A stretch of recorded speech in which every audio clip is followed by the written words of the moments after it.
കോഴിക്കോട് എത്താൻ നേരത്ത് പെട്ടെന്ന് പോലീസുകാർ കൈകാട്ടി ഞങ്ങളോട് പറഞ്ഞു സൈഡാക്കണം പറഞ്ഞു. ഓക്കെ, സൈഡാക്കി. അപ്പോൾ തന്നെ CMൻ്റെ വാഹനവ്യൂഹം തന്നെ കടന്നു പോയതിന് ശേഷം ഞങ്ങളോട് പറഞ്ഞു പൊക്കോ, നിങ്ങളെടുത്ത് പൊക്കോ എന്ന് പറഞ്ഞു. ഞങ്ങളെടുത്ത് പോകുന്നു.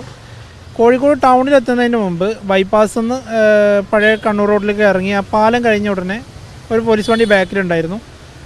അവർ സാറ് പറഞ്ഞു CI കോഴിക്കോട് CI ആയിരുന്നു. CI സാറ് പറഞ്ഞു സൈഡാക്കാൻ പറഞ്ഞു. അതിൻ്റെ അടിസ്ഥാനം ഞങ്ങൾ സൈഡാക്കി.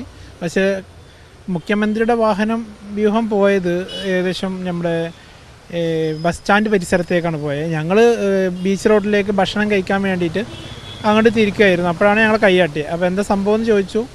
അപ്പോൾ ഒന്നുമില്ല, വണ്ടി ഒരു 8 അംഗ പോലീസ് ജീപ്പ് വന്ന് തടഞ്ഞു. വണ്ടി ഫുള്ള് ചെക്ക് ചെയ്തു. ഞങ്ങളെ കയ്യിലൊന്നും കണ്ടില്ല അവർക്ക്. അപ്പോൾ ഞങ്ങളെ വണ്ടിയിലൊരു വാക്കി ടോക്കി ഉണ്ടായിരുന്നു. എനിക്ക് കൺസ്ട്രക്ഷൻ ഫീൽഡാണ്. അപ്പോൾ കൺസ്ട്രക്ഷൻ ഫീൽഡിൽ ഞങ്ങൾക്ക് ഉയരങ്ങളിലൊക്കെ വർക്ക് ചെയ്യുമ്പോൾ ഞങ്ങൾക്ക് ഇത് വേണം, വാക്കി ടോക്കി നിർബന്ധമാണല്ലോ. അതിൻ്റെ ബന്ധപ്പെട്ട് അപ്പോൾ അത് വാക്കി ടോക്കി ആണെങ്കിൽ കംപ്ലയിൻറ്റുമാണ്, ചാർജൊന്നും ഇല്ല. അപ്പോൾ അത് കംപ്ലയിൻറ്റുമാണ്. പിന്നെ ഞാനും ഒത്തിരി സംഘടനയിൽ വർക്ക് ചെയ്യുന്നുണ്ട്. അപ്പോൾ അതൊന്നും ഇപ്പോൾ പറയാൻ ആഗ്രഹിക്കുന്നില്ല, കാരണം അതൊന്നും ബുദ്ധിമുട്ടാവരുതല്ലോ. അപ്പോൾ എന്തായാലും ഞങ്ങൾ സ്റ്റേഷനിൽ കൊണ്ടുപോയി ഞങ്ങളെ ID കാർഡുകൾ അഡ്രസ്സ് കാര്യങ്ങളൊക്കെ അന്വേഷിച്ചു. FIR എടുത്തു. അതിലൊന്നും ഒരു അനാവശ്യമായിട്ട് ഞങ്ങളൊരു കംപ്ലയിൻ്റ് ഉള്ളതോ അല്ലാന്നുണ്ടെങ്കിൽ ഒരു എന്താ പറയുക നോട്ടപ്പുള്ളികളായിട്ടൊന്നും അവർക്ക് ഫീൽ ചെയ്തിട്ടില്ല. അതിൻ്റെ അടിസ്ഥാനത്തിൽ സാറ് പറഞ്ഞു കുഴപ്പമില്ല, നിങ്ങൾ പൊക്കോ. വണ്ടി പുതിയ നമ്പർ ഇല്ലാത്തതിൻ്റെ അടിസ്ഥാനത്തിൽ, അതായത് ടെമ്പററി നമ്പറായിരുന്നു, നമ്പർ പ്ലേറ്റ് കിട്ടിയില്ലായിരുന്നു. ഇന്നലെയാണ് നമ്പർ പ്ലേറ്റ് കിട്ടിയതെന്ന് ഷോറൂമിൽ നിന്ന് വിളിച്ചു. അപ്പോൾ നമ്പർ പ്ലേറ്റ് ഇന്ന് അതിന് വേണ്ടി വന്നതാണ്. നമ്പർ പ്ലേറ്റ് ഇട്ടിട്ട് വണ്ടി കൊണ്ടുപോയാൽ മതി, അതാണ് എൻ്റെ ആഗ്രഹം, അത് തന്നെയാണ്. അപ്പോൾ ഇന്ന് നമ്പർ പ്ലേറ്റ് ഇട്ടിട്ടാണ് ഞങ്ങൾ കൊണ്ടുപോകുന്നത്. ഷോറൂമിലേക്ക് വന്നതാണ്.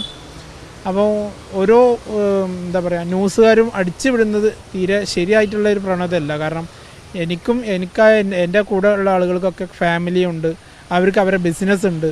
അപ്പോൾ 5 അംഗ സംഘം പിടിയിൽ എന്ന് പറഞ്ഞിട്ട് വലിയ സംഭവമായിട്ടൊക്കെ കൊടുക്കുമ്പോൾ, പത്രങ്ങളിലൊക്കെ കൊടുക്കുമ്പോൾ അവർക്ക് അവരുടെ ബാക്ക്ഗ്രൗണ്ട് ടെൻഷൻ അടിച്ച് എന്തെങ്കിലും സംഭവിച്ചു കഴിഞ്ഞാൽ ഇവരൊക്കെ ബുദ്ധിമുട്ട് നമ്മൾ തന്നെ അനുഭവിക്കണം.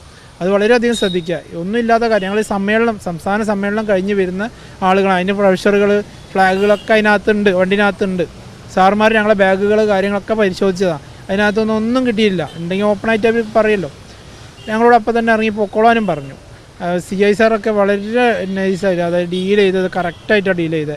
മക്കൾ നോക്കി എല്ലാ കാര്യങ്ങളും ചെയ്തു. അവന് ഒരു അനാവശ്യ വാക്കുകൾ പോലും അവരെ വായിൽ നിന്ന് വീണില്ല എന്നുള്ളതാണ് ഏറ്റവും വലിയ സത്യം.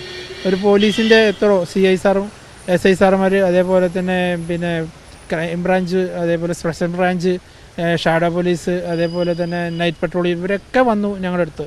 അവരൊക്കെ ഡീസൻ്റായിട്ട് കാര്യങ്ങൾ അവതരിപ്പിച്ച് ഞങ്ങൾ പറഞ്ഞത് അവർക്ക് മനസ്സിലായിട്ടുണ്ട്.